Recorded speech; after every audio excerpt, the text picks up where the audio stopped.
Deuteronomio capítulo 34, hemos reconsiderado el objetivo que nos hemos trazado. Por razones de quórum, de debate, de consenso, estaremos dejando el estudio ya definitivo, exhaustivo del tabernáculo para una de nuestras vigilias, donde estaremos también ventilando temas escatológicos, temas de preguntas y respuestas donde las inquietudes de la iglesia puedan presentarse. Ya por consenso de mi equipo de producción me decían, bueno, de manera introductoria yo creo que ya hablamos bastante, lo suficiente para los propósitos didácticos del tabernáculo. Claro que ninguno de estos temas se agotan. Sería un acto de una presunción absoluta pensar de que hemos agotado algún tema y mucho menos de esta eternal palabra a la cual podemos consagrar toda nuestra vida y concluir como George Mueller, decir apenas he rasguñado la corteza de la gloriosa sabiduría consagrada en ella.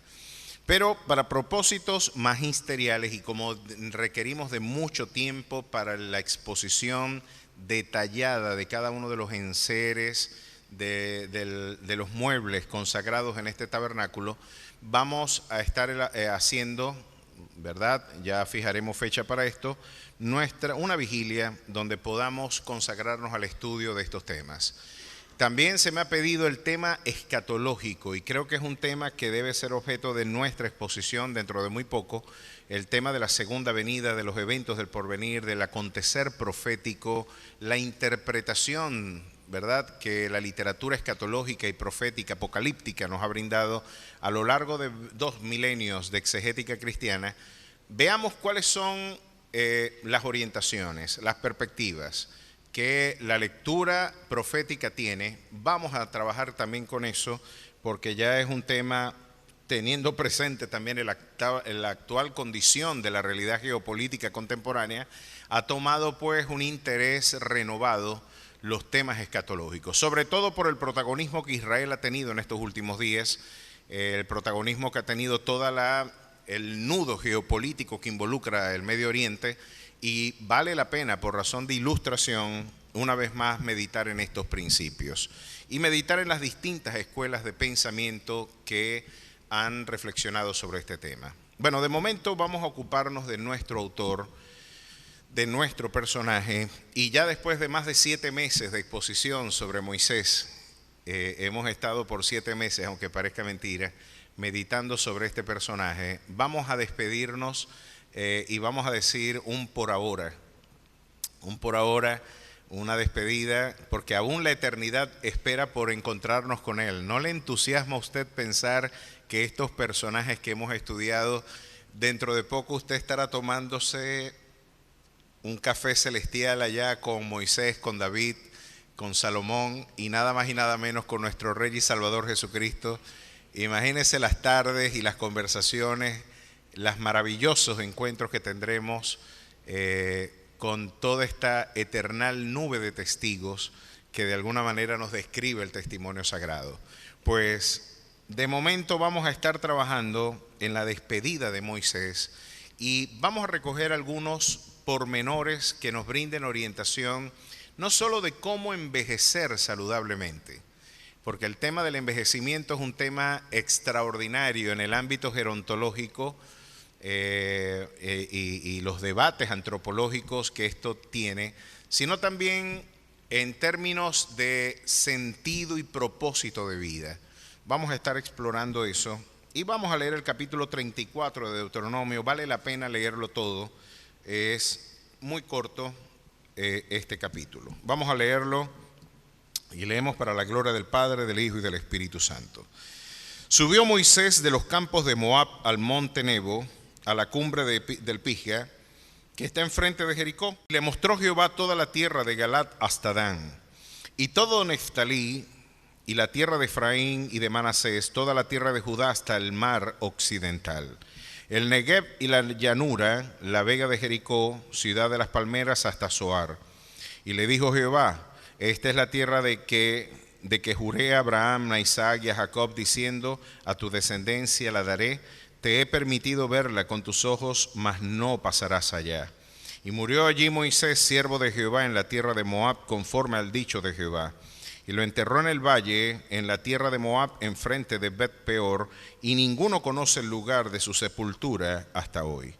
Era Moisés de edad de 120 años. Cuando murió, sus ojos nunca se oscurecieron, ni perdió su vigor. Y lloraron los hijos de Israel a Moisés en los campos de Moab 30 días, y así se cumplieron los días del lloro y del luto de Moisés. Y Josué, hijo de Nun, fue lleno del espíritu de sabiduría, porque Moisés había puesto sus manos sobre él, y los hijos de Israel le obedecieron, e hicieron como Jehová mandó a Moisés. Y nunca más se levantó profeta en Israel como Moisés, a quien haya conocido Jehová cara a cara. Nadie como él en todas las señales y prodigios que Jehová le envió a hacer en tierra de Egipto, a Faraón y a todos sus siervos y a toda su tierra, y en el gran poder y en los hechos grandiosos y terribles que Moisés hizo a la vista de todo Israel. Vale la pena considerar esta vida, vale la pena considerar este extraordinario personaje. Y resulta interesante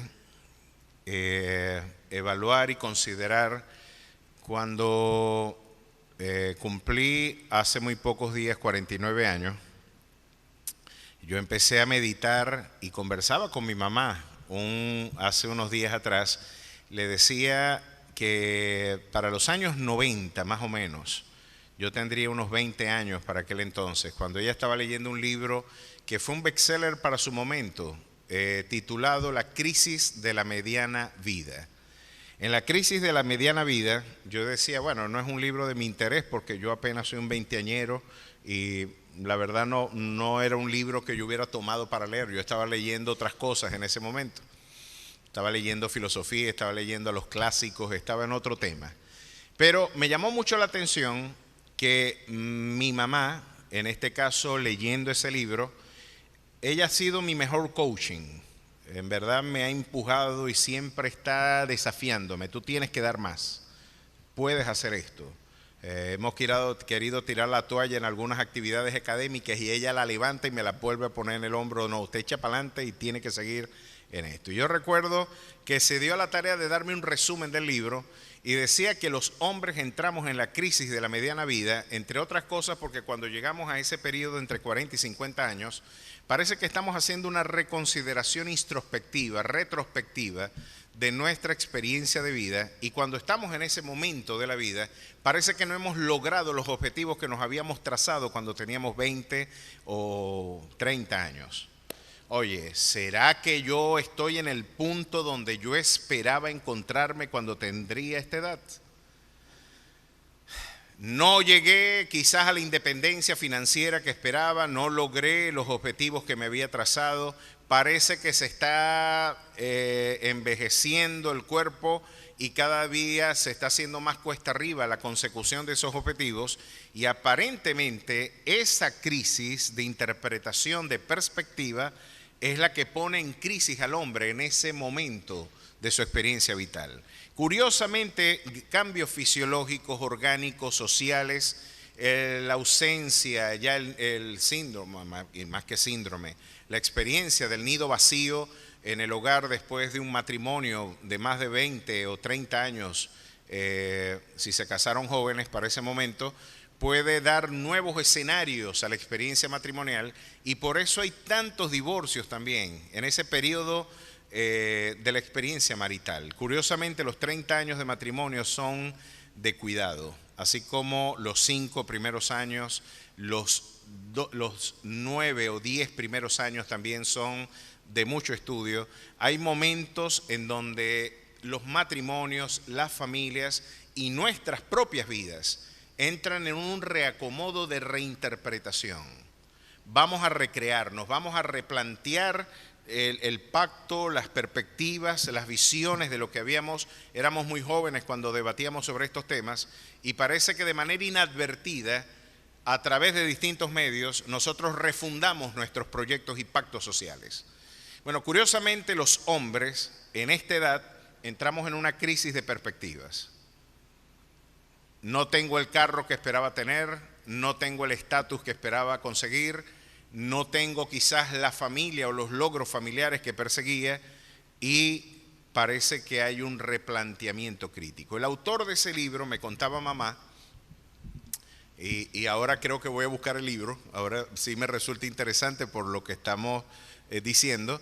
Ella me dice que se tuvo que ir a pescar y se ausentó un largo tiempo de su experiencia cotidiana de vida para afrontar esta crisis de manera independiente, sin hacerle daño a nadie. Dijo, me voy a apartar un tiempo para meditar, para reflexionar. Eso es lo que permite la independencia económica, ¿no? Eso es lo que permite la economía de mercado de los países del primer mundo. Usted se ausenta un mes o 15 días y pone a pasar trabajo a la gente, ¿no? Estas son cosas propias de la era postindustrial y de la sociedad opulenta, como lo diría Herbert Marcuse. Esa sociedad opulenta puede darse esas licencias, en nuestro caso no. Sin embargo, aprender a envejecer es un factor fundamental de nuestra experiencia de vida. ¿Cómo este hombre pudo envejecer? Y envejecer desde una perspectiva, habíamos visto la experiencia de un Caleb que a la edad de 83 años estaba diciendo cuál era mi fuerza a los 40, es mi fuerza hoy para tomar la espada. Dame mi monte y yo iré y lo tomaré, así como te dijo Jehová. ¿Te acuerdas que Josué, tú y yo fuimos los únicos que trajimos un informe favorable?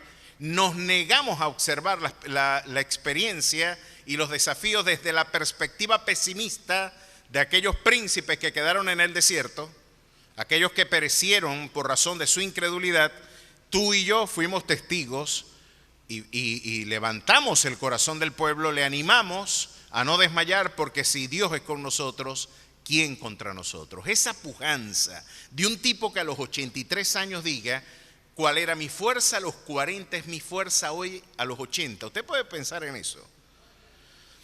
Me resulta fascinante, sobre todo cuando algunos dicen los 50, digamos, son la juventud de la vejez y los 40 son la vejez de la juventud. Así lo plantean. Eso es una estupidez desde la perspectiva bíblica. Estamos entrando a los 40, esa es la vejez de la juventud. Y estamos llegando a los 50, es la juventud de la vejez. Si vemos esto desde esa perspectiva, esa pesimista perspectiva donde solamente se hace una exaltación de la lozanía juvenil, de la dimensión estética de la condición humana, se han olvidado de que quizás estamos envejeciendo, como nos lo dice Charles Swindoll, es porque hemos decidido envejecer antes de tiempo. Hemos dejado al lado un conjunto de valores y de objetivos que de alguna manera nos entumecen y nos enquistan, realmente nos hacen envejecer de manera prematura. ¿Qué permite a un hombre con más de 100 años decir que sus ojos no se oscurecieron y tenía el vigor para subir un monte de 1300 metros de altura? No hago sino recordar la perspectiva de Salomón cuando afirmaba diciendo que de pujante vigor es el hombre docto. De pujante vigor es el hombre docto. Y es que se puede concluir que nuestras ideas y convicciones tienen una incidencia directa sobre nuestra dimensión orgánica y fisiológica.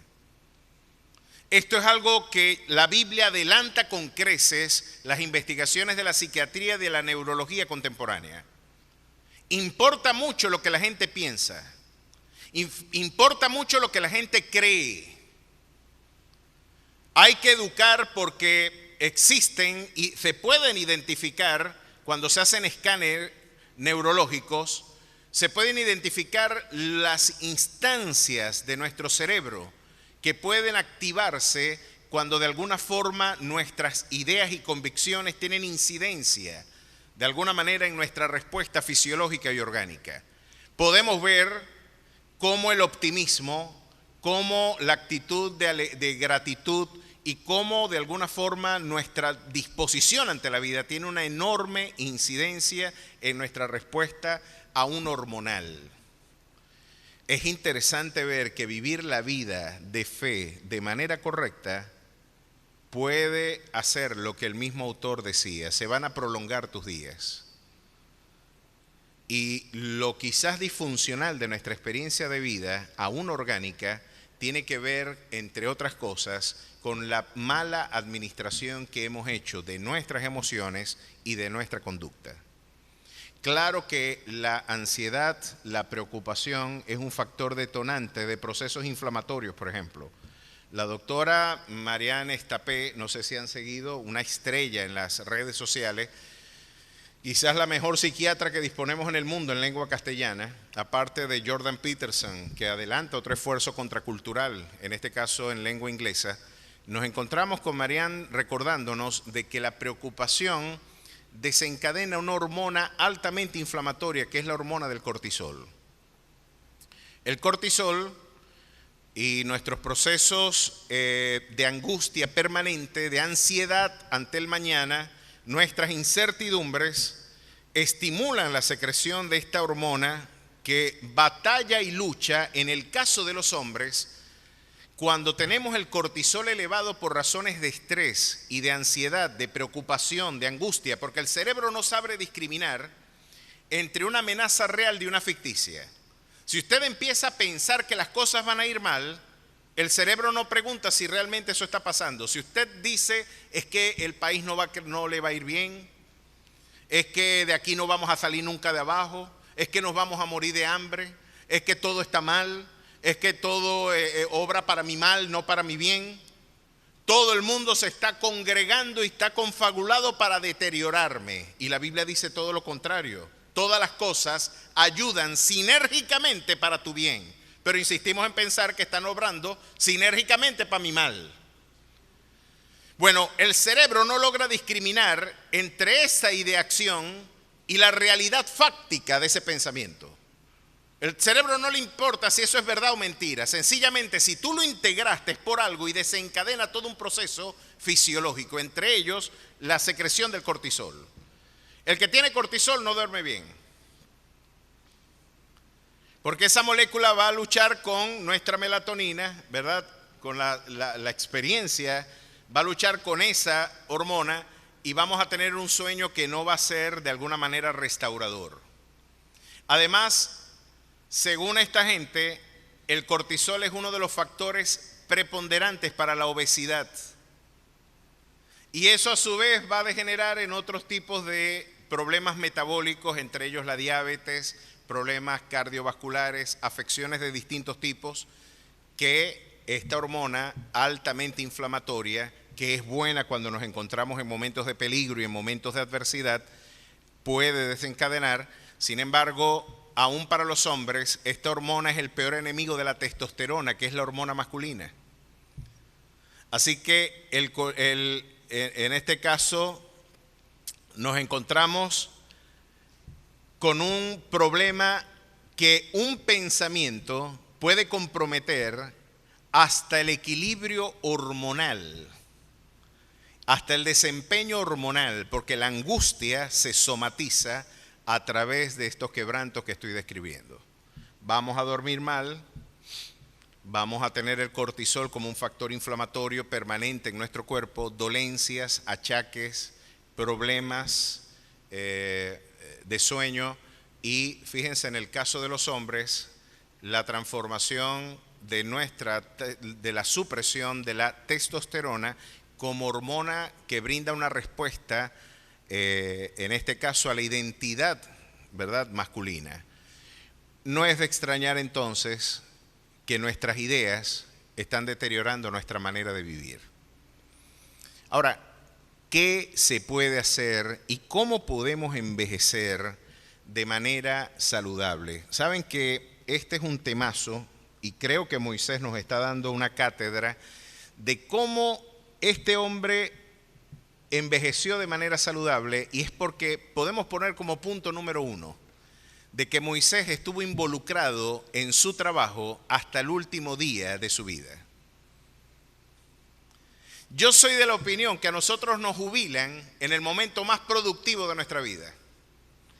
Yo tuve el placer de ser formado por quien es considerado uno de los dos historiadores más importantes de la lógica del mundo, el doctor Ángel Muñoz García. Su obra monumental, yo tengo la mayoría de sus libros, ya casi un anaquel completo de mi biblioteca está llena con la literatura del doctor Ángel Muñoz. Pronto lo estaremos entrevistando sobre temas de metodología de investigación. Fue premio Simón Bolívar de investigación para su momento, pues, cuando estuvo en ese momento de esplendor académico y de producción literaria. Recuerdo que yo a su esposa le preguntaba, ¿y cuánto tiempo él pasa estudiando y escribiendo? Y ella me decía, todo el día. Todo el día pasa en eso. Y era impresionante, estaba publicando 1 o 2 libros por año.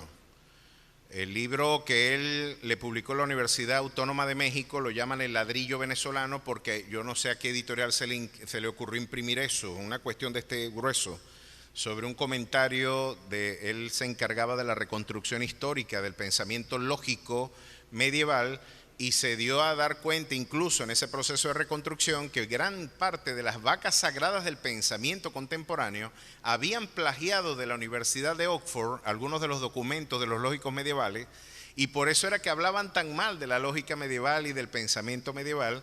Era como para encubrir, no investiguen mucho allá, ya no hay mucho que buscar, cuando en realidad los lógicos medievales adelantaron con creces a las investigaciones lógicas del siglo XIX y del siglo XX. Bueno, se dio cuenta de cosas como esas. Y yo le decía al profesor, ¿y cuándo lo jubilan usted? No, ya yo estoy jubilado.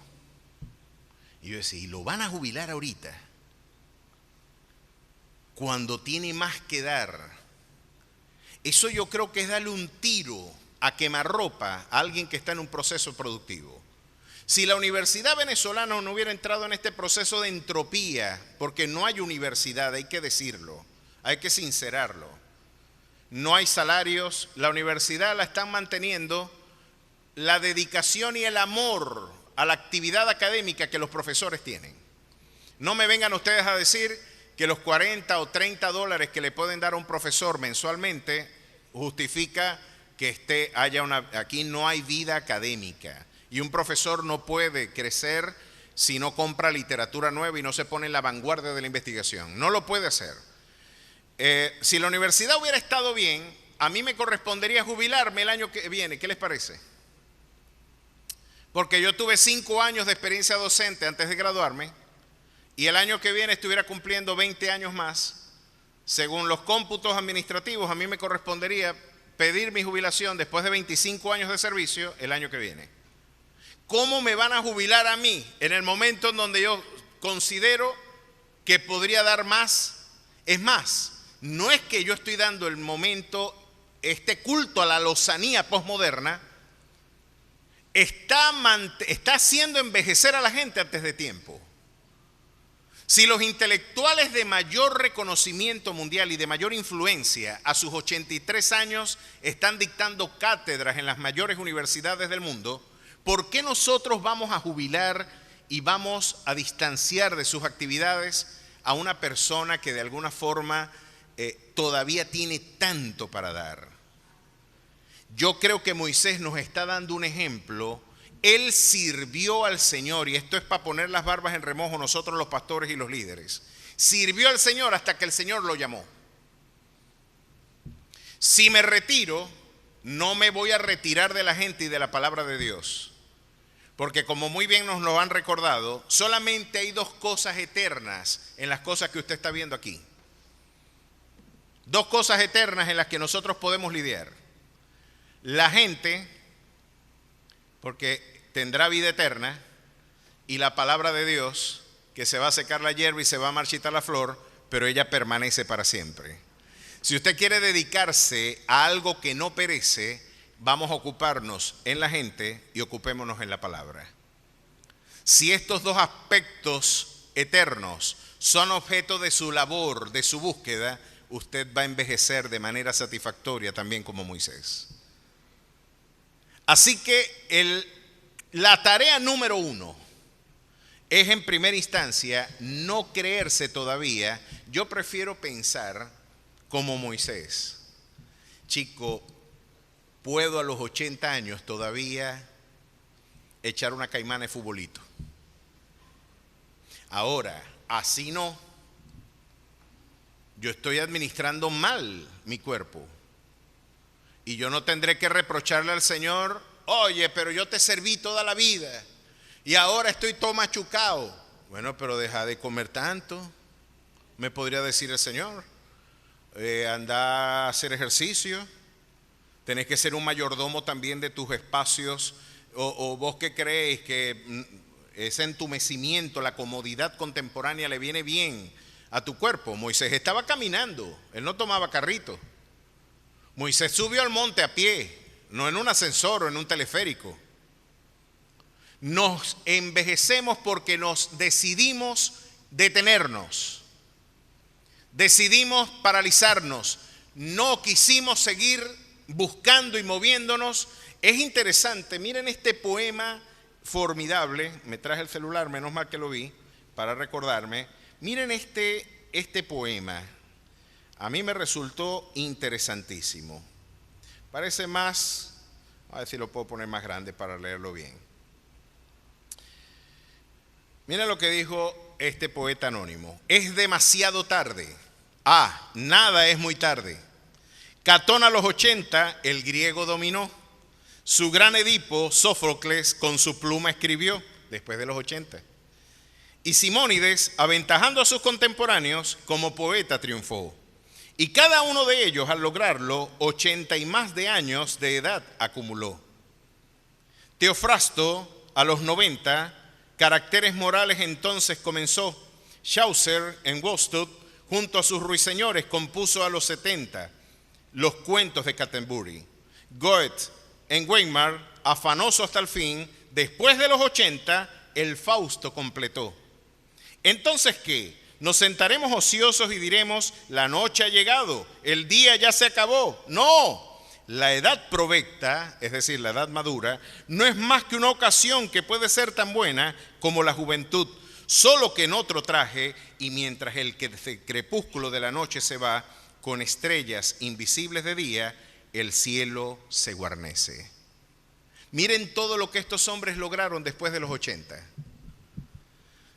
Miren lo que se puede hacer aún en nuestro proceso de entropía fisiológica, pero yo creo que usted puede envejecer dignamente. Quizás usted necesite involucrarse en el servicio. Yo le prohíbo a los hermanos de tercera edad que digan en esta iglesia, ya yo soy muy viejo para este servicio. Usted ahora es que puede dar y ahora es que puede brindar y llevar fruto abundante ante la presencia del Señor, y usted desafíe ese criterio diciendo lo que Caleb dijo a sus 83. ¿Cuál era mi fuerza a los 40? Es hoy a los 80. A su nombre sea la gloria, porque Él hace reverdecer a los ancianos aún en su vejez. Podemos ser revitalizados por el servicio y por una adecuada perspectiva de la vida. Ahora, si atesoramos un conjunto de convicciones equivocadas, vamos a envejecer prematuramente. Y ¿sabe qué es algo interesante? Que gran parte del deterioro neurológico del Alzheimer está asociado a la tristeza. Claro que es un problema perceptivo que puede tener implicaciones neurológicas. Las personas tristes, las personas con una tristeza crónica, de resignada melancolía. No hay nada ya que hacer, yo me voy a sentar aquí, como decía la canción del llano, mirando para arriba y para abajo en una silla frente a la casa. Sentado en el frente de la casa, me bañan, me entalcan y me sientan en el frente para mirar para arriba y para abajo. ¿No? Para arriba y para abajo, no. Hay cosas, hay un monte que conquistar. Me encanta una película que se las recomiendo a los cinófilos de nuestra iglesia, a las personas que les guste pues el buen cine. Esta película, yo soy de esos que pueden ver una película 100 veces. Andreina se molesta conmigo en la casa, nada más Sofía sigue esto conmigo, pero yo puedo ver Forrest Gump hoy y ya después de 100 ediciones. Forrest Gump, la puedo ver y mamá también. Podemos verla. Los dioses deben estar locos, ya la voy a borrar. Y yo parezco un bobo riéndome cada vez que, ¿verdad? El africanito se queda prensado en la mata cuando está manejando el jeep al revés. Yo me río como un bobo viendo otra vez eso y yo sé que viene y espero que venga para reírme. Yo amo el cine, me trae tantas buenas memorias esa película, porque quizás la primera vez que la vi con toda mi familia. Y por eso es que quizás está tan metida en mi corazón. Lo interesante es que yo puedo ver esas películas muchas veces. Y una de las que puedo ver tanto es la película Viven. De la tragedia a la experiencia de los Andes. Yo quedé absolutamente fascinado cuando escuché esa experiencia de Viven, de un avión uruguayo, de un equipo de rugby que se estrelló en la cordillera chilena. Y quizás uno de los espacios más hostiles del planeta está en esa cordillera.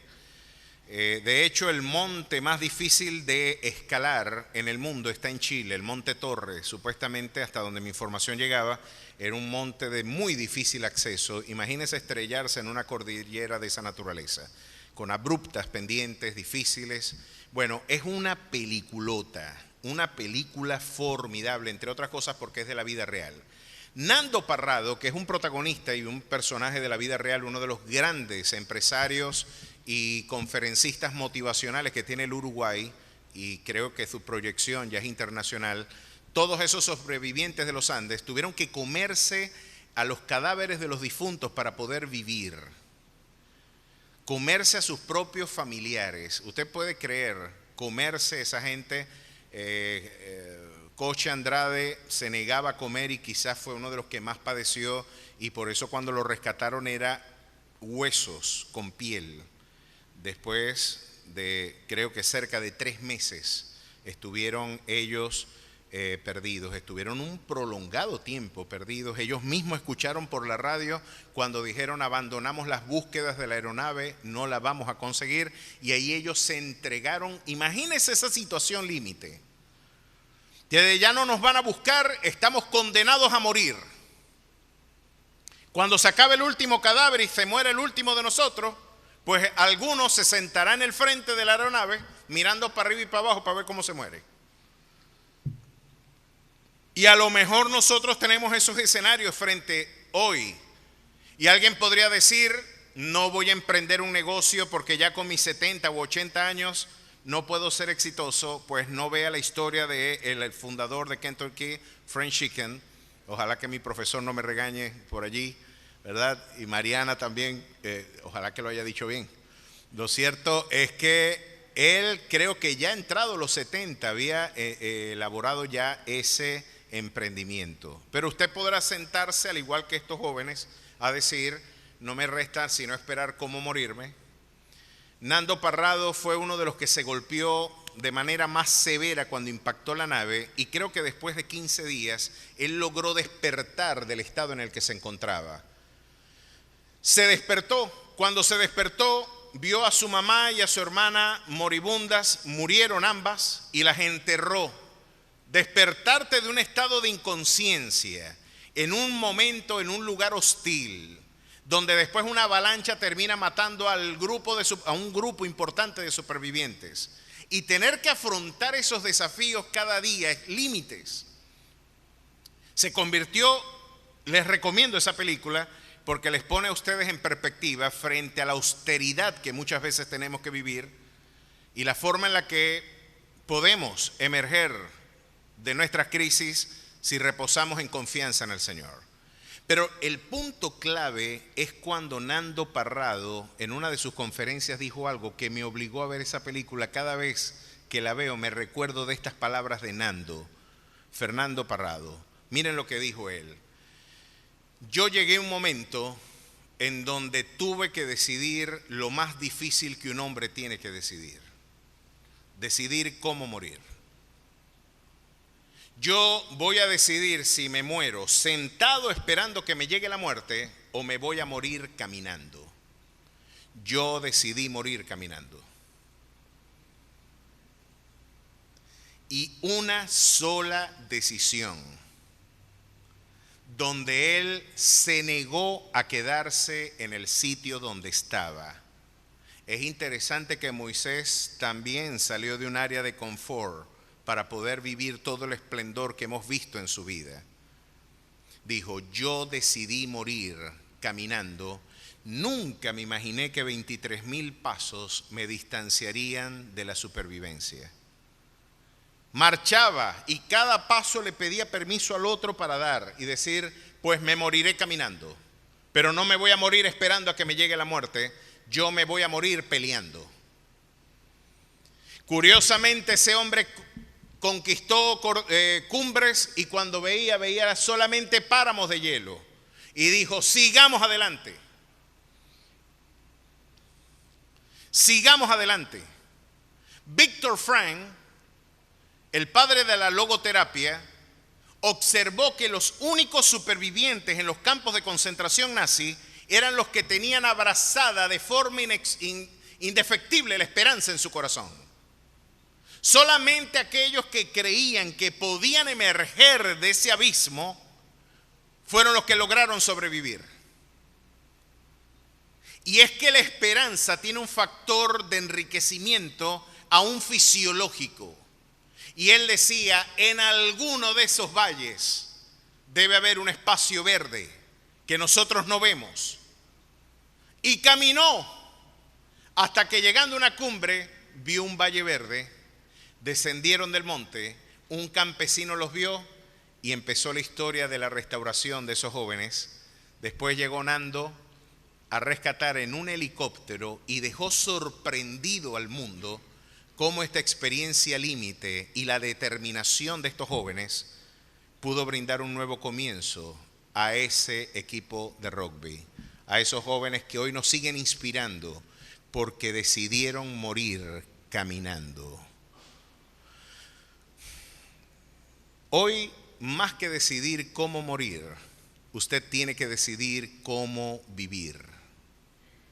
Y yo he decidido vivir como viendo al invisible.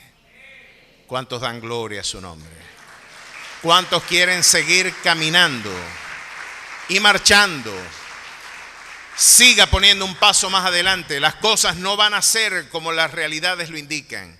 Yo creo que la fe es la afirmación de la provisión divina, de la promesa divina en un contexto que la niega. La realidad niega la promesa divina. Usted podrá decir, ¿cómo la realidad niega la promesa divina? Pues nada más vea la nevera y usted la verá.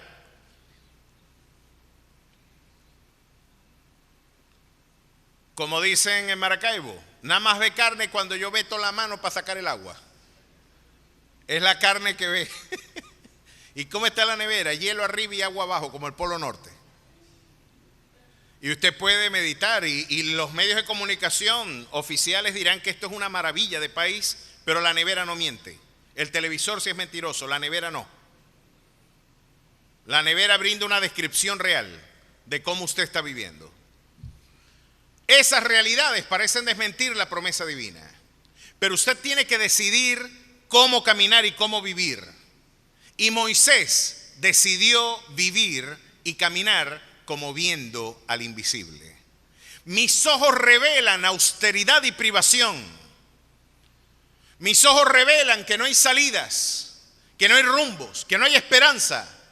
Pero mi fe, los ojos de mi fe dicen, joven fui y he envejecido y no he visto justo desamparado ni su simiente que mendigue pan.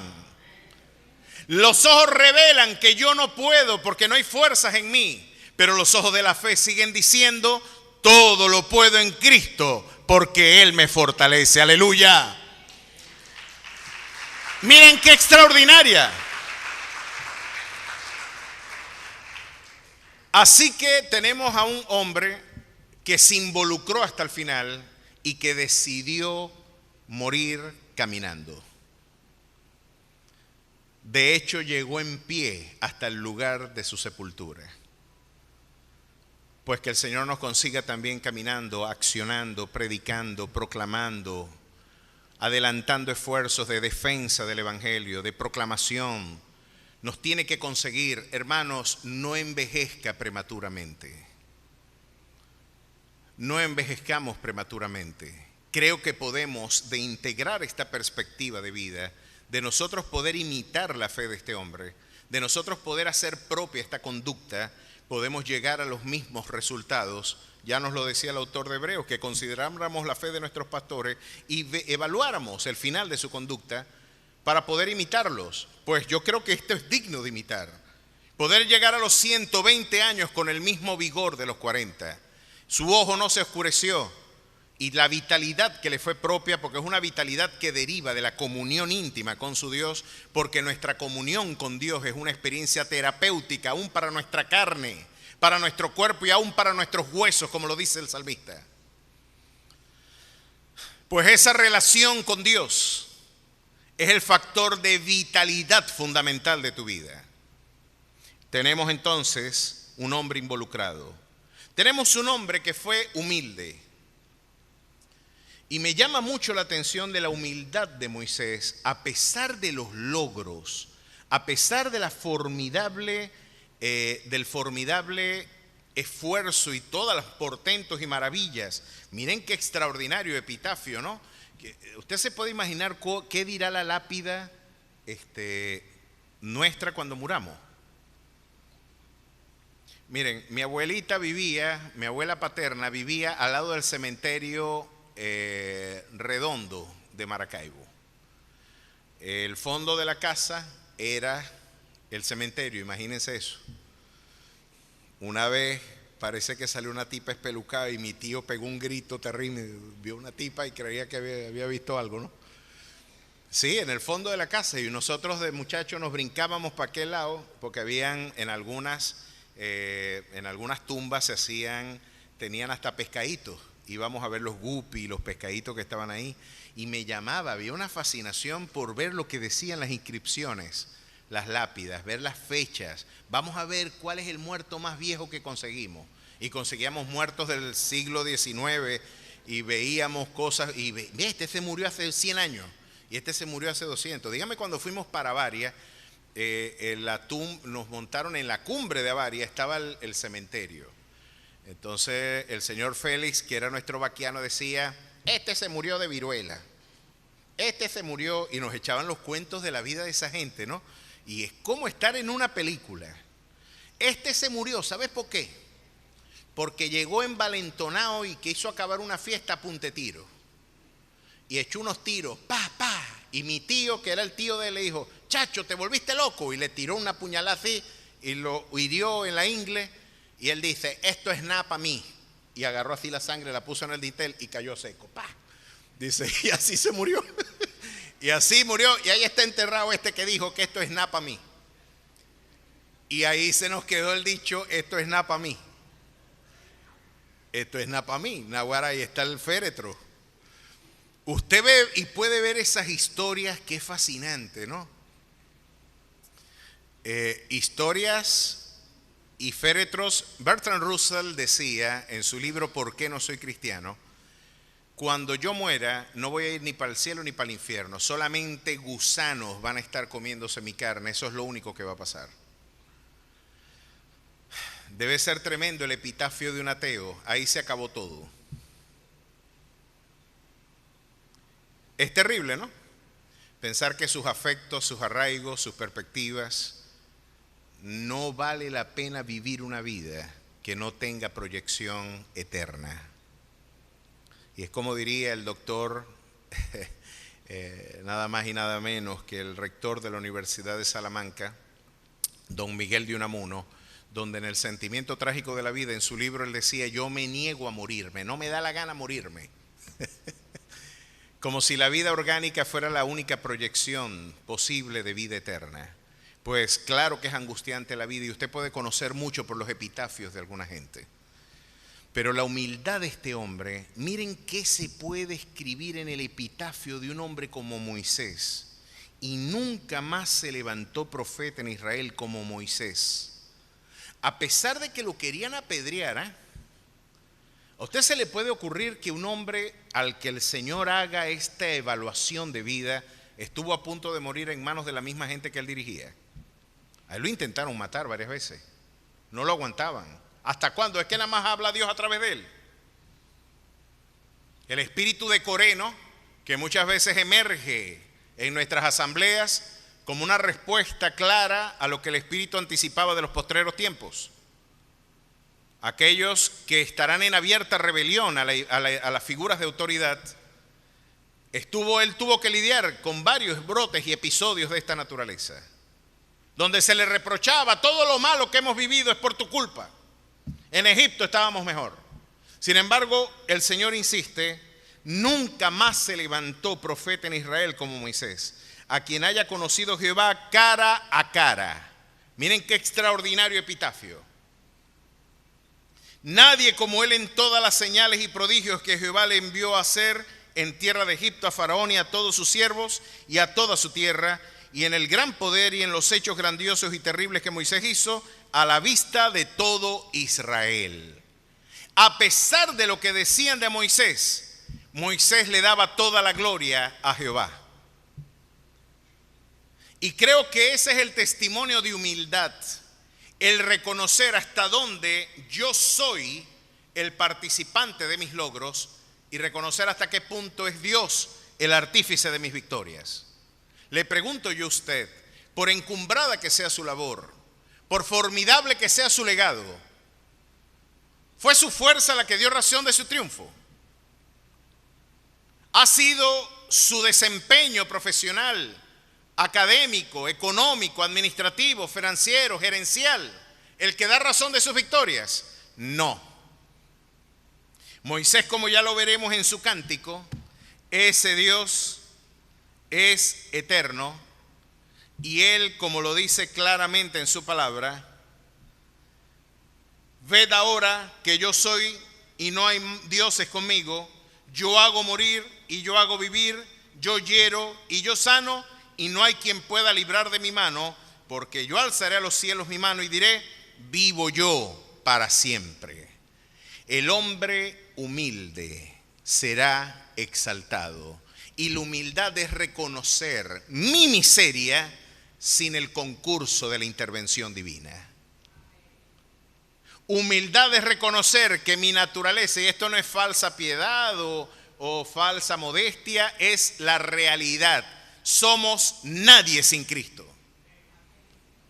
Nuestros triunfos, nuestras victorias,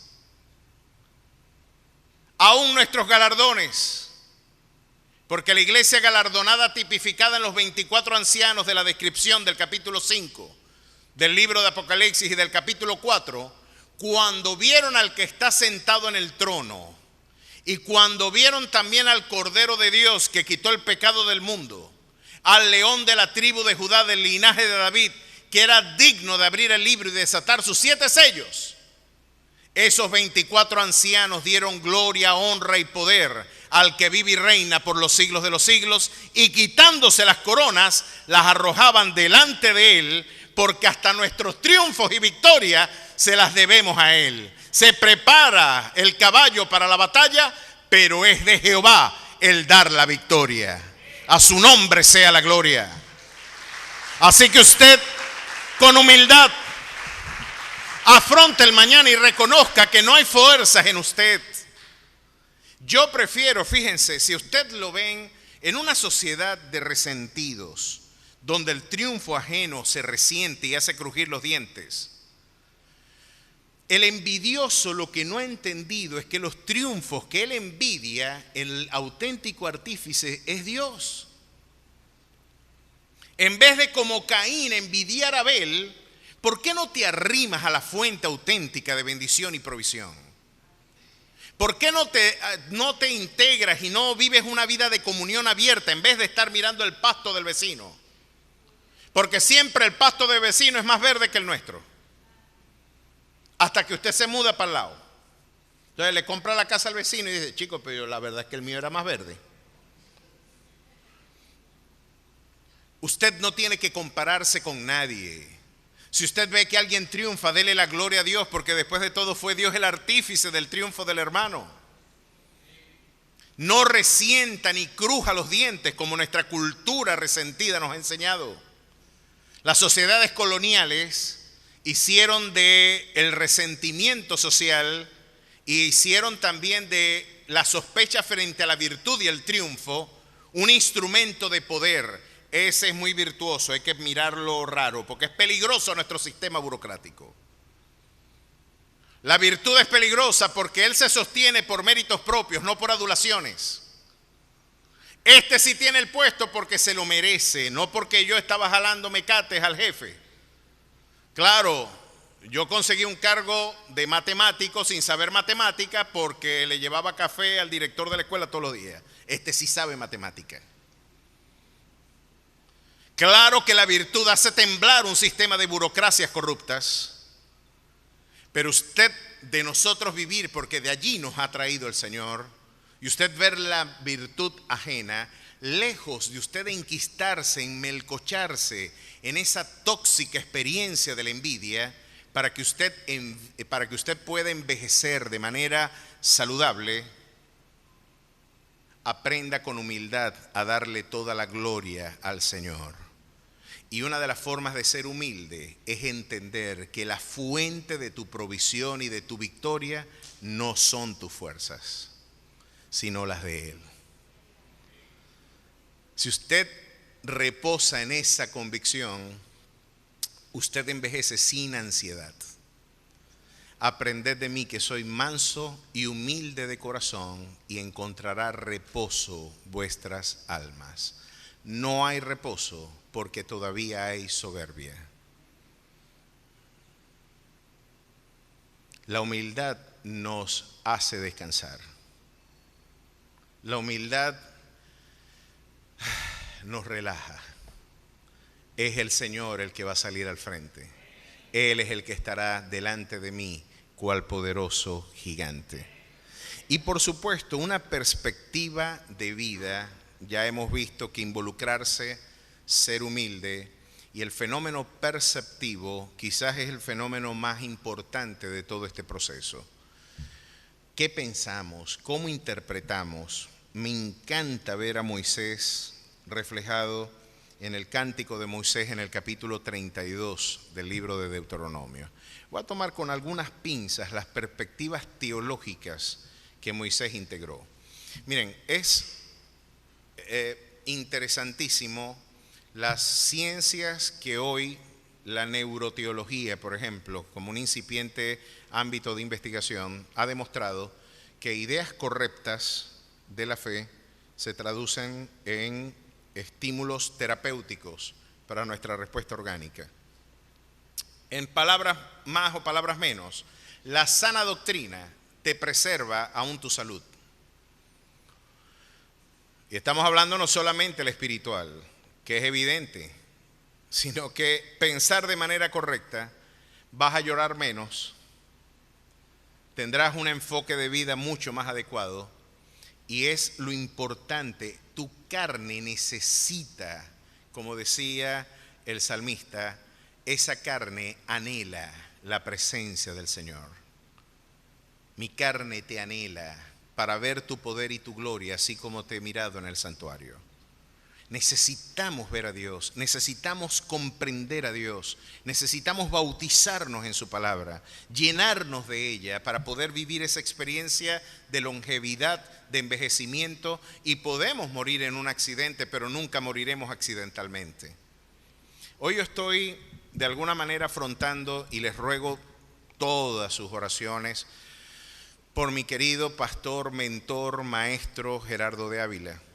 Tenía 2 semanas con inquietud por él, no sé por qué motivo.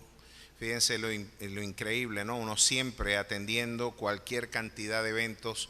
Ustedes no tienen idea que al igual que Moisés, Jetro le dijo, pues viviendo de esa manera te vas a cansar tú y también los que te siguen.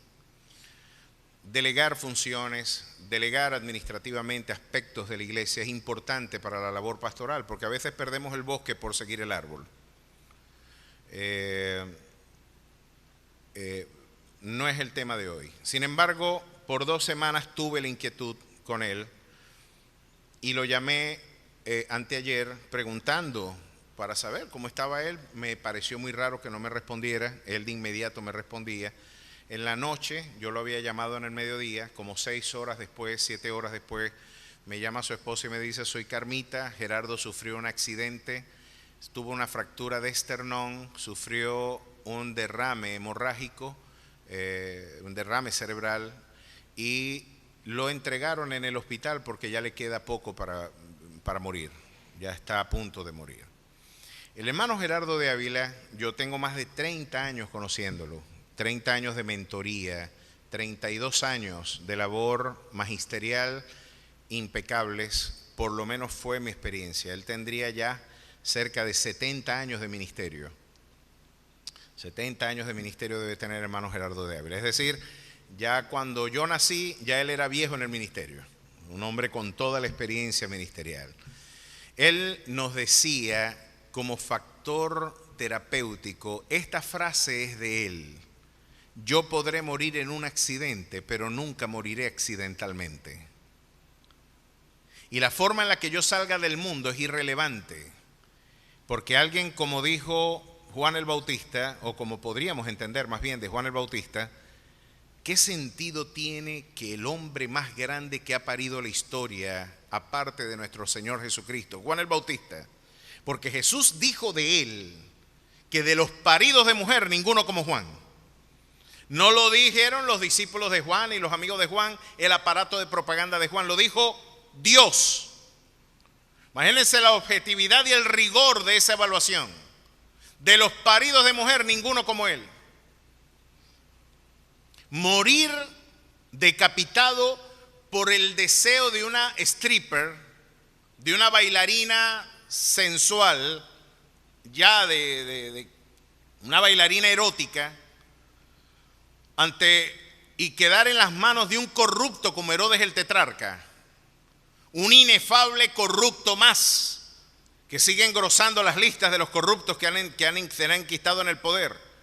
Quedar el hombre más digno y el hombre más extraordinario de la historia en las manos de esta gente, no parece un contrasentido, pues para los propósitos divinos no. Porque la manera en la que nosotros salgamos de este mundo es irrelevante, porque tenemos una promesa gloriosa. Para mí el vivir es Cristo y el morir es ganancia. Perece el justo y no hay quien considere en esto que de delante de la aflicción ha sido quitado el justo, y estimadas a los ojos de Jehová la muerte de sus santos. Es necesario que yo mengüe para que el Señor crezca. Esas fueron las palabras de Juan. Hoy nuestro querido hermano Gerardo sufrió un accidente, pero no fue accidentalmente. Así que si usted afronta el mañana y decide cómo vivir, ¿cuál debe ser la perspectiva que usted debe atesorar? No existen accidentes que estén fuera del control providencial del amor de nuestro Dios. Y eso, cuando usted lo integra en su carácter, es un factor enriquecedor, profundamente enriquecedor. Miren cuáles eran las perspectivas que Moisés de alguna forma integró en su visión de la vida espiritual. Capítulo 32, a grandes rasgos. Miren lo que dijo Moisés, para que usted vea. Decía John Piper que podemos saber mucho de alguien por la forma en la que canta. Y de una iglesia también. Miren cómo cantaba Moisés. Verso 4. Él es la roca cuya obra es perfecta, porque todos sus caminos son rectitud. Dios de verdad y sin ninguna iniquidad en él. Es justo y recto. La corrupción no es suya. De sus hijos es la mancha. Generación torcida y perversa.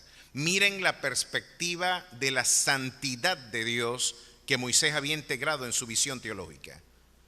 Todo lo que Dios hace es perfecto. Miren qué otra cosa nos dice. Interpretó la prosperidad terrenal y el triunfo terrenal cuando no está bajo la dirección de la sabiduría espiritual. El triunfo terrenal puede ser un factor de entropía espiritual. Y miren cómo lo dice en el verso 15. Pero Jesurún, que es otra forma de referirse a Israel, y tiró coces, engordaste, te cubriste de grasa. Entonces abandonó al Dios que lo hizo y menospreció la roca de su salvación. Oh, cuando le fue bien se olvidó de Dios. Parece que el mito de la autosuficiencia abraza el corazón del hombre cuando el triunfo toca la puerta de nuestras vidas. Ten cuidado, porque sin duda alguna, amada iglesia, el momento más peligroso de tu vida es cuando tú triunfas. Te ensoberbeces, te quieres llevar el crédito de tu victoria, quieres darte la gloria a ti mismo en lugar de dársela a Dios, y las coronas no las arrojas ante el Cordero. Tú esperas elogios y el brote narcisista es inevitable cuando tú pretendes llevarte la gloria. Miren qué interesante. ¿Qué más pensabas, Moisés? Verso 18, de la roca que te creó te olvidaste, te has olvidado de tu Dios creador. Moisés dijo, siempre que una persona deteriora su vida matrimonial, su vida familiar, su vida integral, es porque se olvida de Dios. Esto no va a dejar de tener consecuencias. La prosperidad te corrompe, la prosperidad te entumece, generas el mito de la autosuficiencia y de la autosatisfacción, de la autodeterminación, y el Señor no está siendo glorificado a través de tu conducta. ¿Qué hará el Señor cuando tú tomes decisiones incorrectas? Yo también los moveré a celos con un pueblo que no es pueblo, los provocaré a ira con una nación insensata. Será inevitable el juicio. Pero, ¿qué más interpretaba Moisés? ¿Cuáles eran las perspectivas? Miren lo que dice en el 27.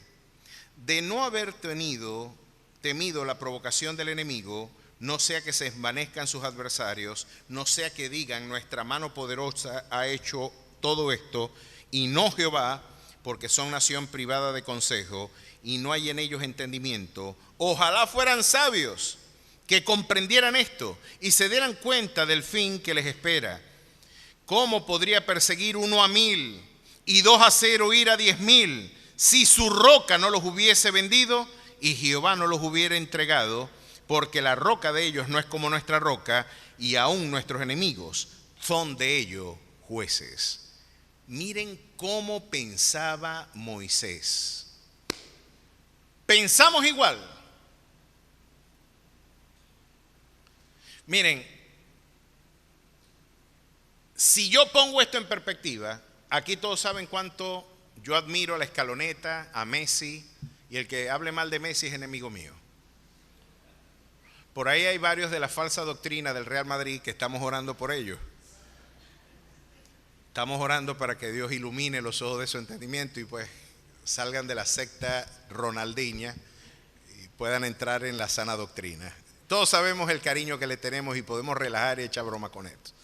Pero mis queridos hermanos, hasta el talento de la Escaloneta y la destreza de Messi se lo debe Argentina al autor y artífice de toda buena obra y de todo don perfecto. A Él debe ser la gloria. Y si usted piensa como Moisés dice, ¿cómo podría perseguir 1 solo a 1000? Y 2 a 0 ir a 10,000. Si Dios no está contigo, esos logros no se deben a tu destreza ni a tus pericias, a tus capacidades. Si Dios no está contigo, no hay garantía de éxito. Lo que Moisés está diciendo es que hasta el triunfo de los enemigos de Israel se le debe a la mano del Dios que sostiene a Israel. Eso lo dejó bien en claro el profeta Isaías cuando hablaba de Asiria como báculo del juicio de Jehová, y que de alguna manera hoy Moisés nos está dictando una cátedra. No se te olvide darle la gloria al Señor y reconocer quién es el artífice auténtico de las circunstancias que embargan tu vida. Así que tenemos 3 criterios fundamentales, ya los vimos. Involucrarse hasta el último día de su vida. Humillarse ante la presencia del Señor, que te alaben los labios ajenos y no los propios. Cuando usted está buscando validación a través de un like de Instagram, cuando usted está buscando validación a través de afirmaciones ajenas, usted está dando un testimonio muy precario de que está abrevando de la fuente incorrecta. nosotros debemos buscar la aprobación de nuestro Dios. ¿De qué me sirve la aprobación humana si tengo la reprobación divina? Y si yo quisiera hacerme de alguna manera agradar a los hombres, dejaría de ser siervo de Jesucristo, decía el apóstol Pablo. Preocúpese por el auditorio de una sola persona, el auditorio de Cristo Jesús. Eso significa caminar como viendo al invisible. Y por último, reconocer que hay una perspectiva espiritual que usted debe atesorar en su corazón. Convicciones, visiones de la realidad, una cosmovisión cristiana, una auténtica cosmovisión que te permita integrar e interpretar el mundo desde una perspectiva espiritual y no terrenal y carnal. Pues el cántico de Moisés nos señaló cuál era ese camino. Oye, qué bueno es pensar como Moisés, qué bueno es caminar como Moisés, qué bueno es envejecer como Moisés y qué bueno es morir también como Moisés, que decidió morir caminando, sirviendo, proclamando y obedeciendo al que él siguió y sirvió hasta el último respiro de su vida. ¿Cuántos quieren vivir y aún morir así? Pues dele la gloria y la alabanza a su Señor.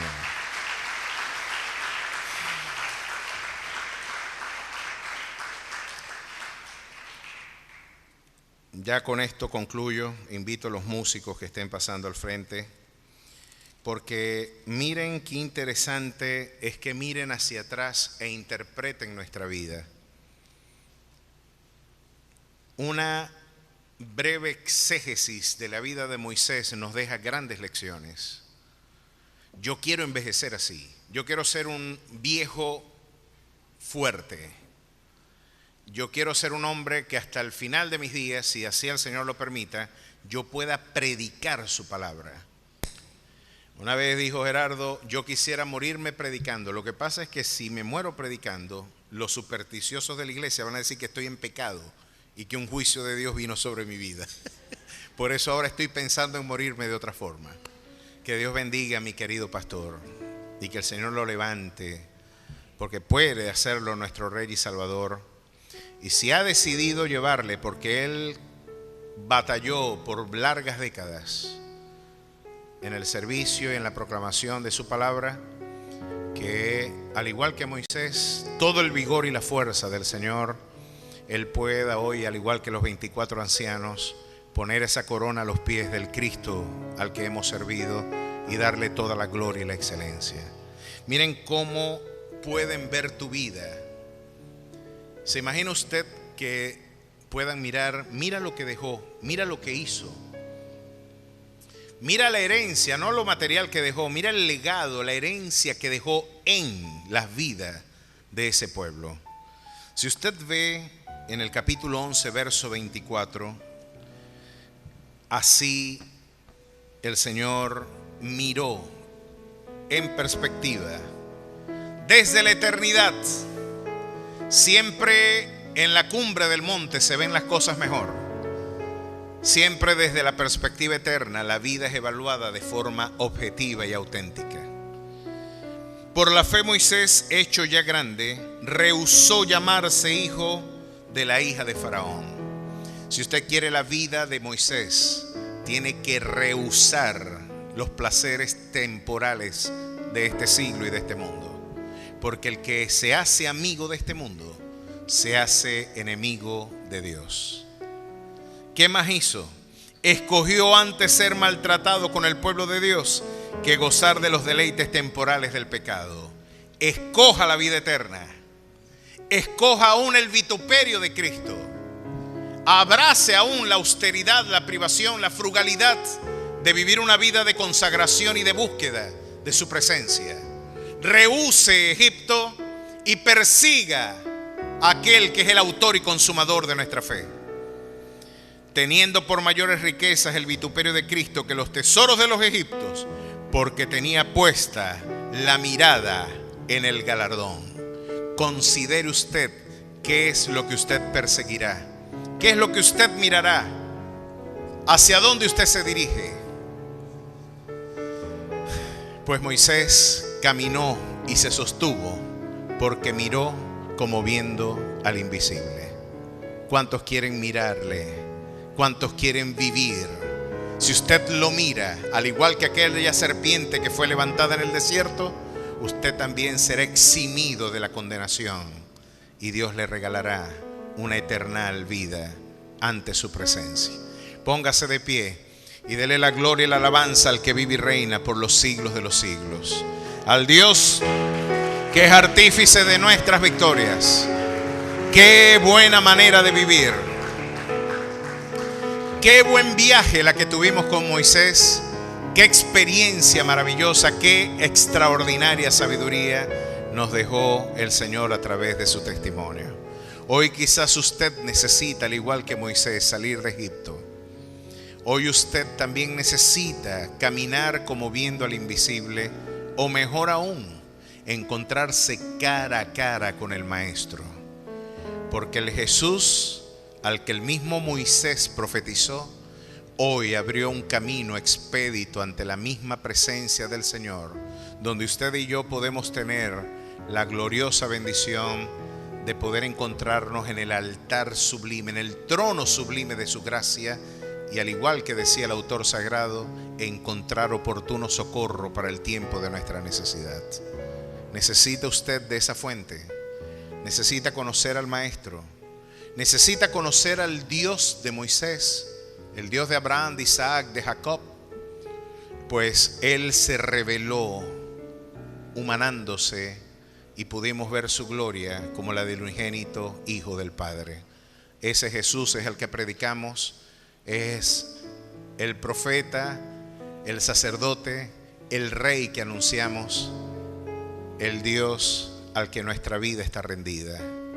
Yo quiero presentártelo porque tú necesitas conocerle. No tengo ni que siquiera que hacer el mayor esfuerzo argumentativo. Tú sabes que lo necesitas. Allí donde tú te encuentras y por primera vez tú nos visitas, inclina tu rostro y cierra tus ojos, mientras toda la iglesia también intercede y le dice al Señor, dile conmigo estas palabras: Señor Jesús, yo creo en tu palabra. En respuesta a ella, yo me acerco a ti. Perdona mis pecados. Escribe mi nombre en el libro de la vida. Séllame y bautízame con tu Santo Espíritu. Haz de mí una nueva criatura. Quédate en mi vida. Quédate en mi corazón, porque quiero peregrinar como viendo al invisible. En Cristo Jesús. Amén y amén. Si usted hizo esta oración por primera vez, si estas palabras traducen lo que usted hoy quiere decirle al Señor, quiero recordarte que esta es la palabra de fe que predicamos. Si tu boca confiesa que Jesús es el Señor, si en tu corazón tú crees que Dios le levantó de entre los muertos, tú serás salvo. Yo quisiera saber quién por primera vez hizo esta oración conmigo. Levante su mano en alto. Denme el privilegio de conocerle. Dios bendiga a la joven. ¿Alguien más? Levante su mano en alto. No tenga temor ni ningún tipo de vergüenza. ¿Alguien más hizo esta oración?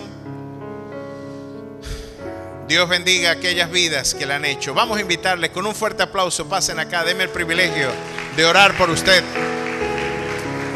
Porque hay fiesta en los cielos cuando un pecador pasa de muerte a vida. Y hay una gloriosa esperanza. Dios te bendiga. Gloria al Señor. Desde Cumarebo, primera vez que vienes. Bueno, ay, qué bueno, qué bueno. El gozo que tú sientes hoy.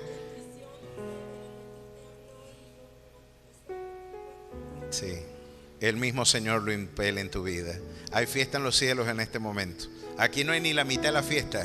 Todos ellos están fríos. Arriba hay fiesta, hay globo, hay alegría, y Dios se levanta del trono para decir: mi hija estaba muerta y ahora hoy tendrá vida eterna.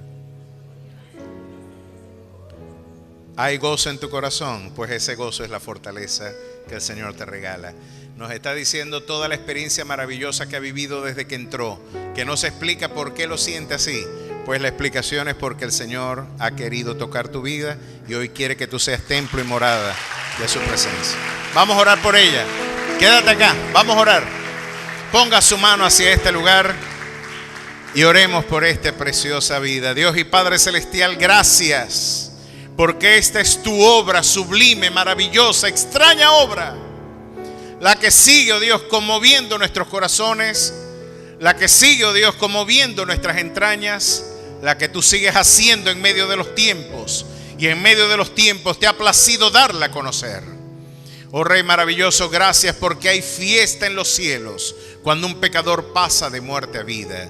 Yo ruego de que esta obra que tú has comenzado en esta extraordinaria mujer, oh Dios, sea completada, oh Dios, hasta el día de tu venida. Que más que la respuesta emocional, afectiva, oh Dios, sentimental frente a los estímulos de este recinto, sea una auténtica experiencia transformadora, la que toque, transforme y brinde un nuevo comienzo a su vida. Porque de modo que si alguno está en Cristo, nueva criatura es. Las cosas viejas pasaron, he aquí todas son hechas nuevas. Transfórmale, que tendremos cuidado en darte la gloria y la alabanza solamente a ti. En Cristo Jesús. Amén y amén. Que Dios te bendiga. Aplauda fuerte la grandeza de su Dios. Bueno, qué maravillosa bendición. Ese gozo y esa alegría es indescriptible. Pues Dios sigue haciendo a través de lo que hizo y sigue hablando a través de lo que habló. Vamos a despedirnos con mucha alegría y mucho gozo. Y este sábado a las 6:30 de la tarde les esperamos para nuestra celebración aniversaria. Oremos para que todo fluya de manera extraordinaria. Ore por el predicador, que Dios bendiga y traiga una palabra refrescante, ¿verdad?, de alegría para nuestros corazones. Y venga y disfrute, traiga a todos sus familiares y amigos para que juntos celebremos en su presencia. Que Dios les bendiga.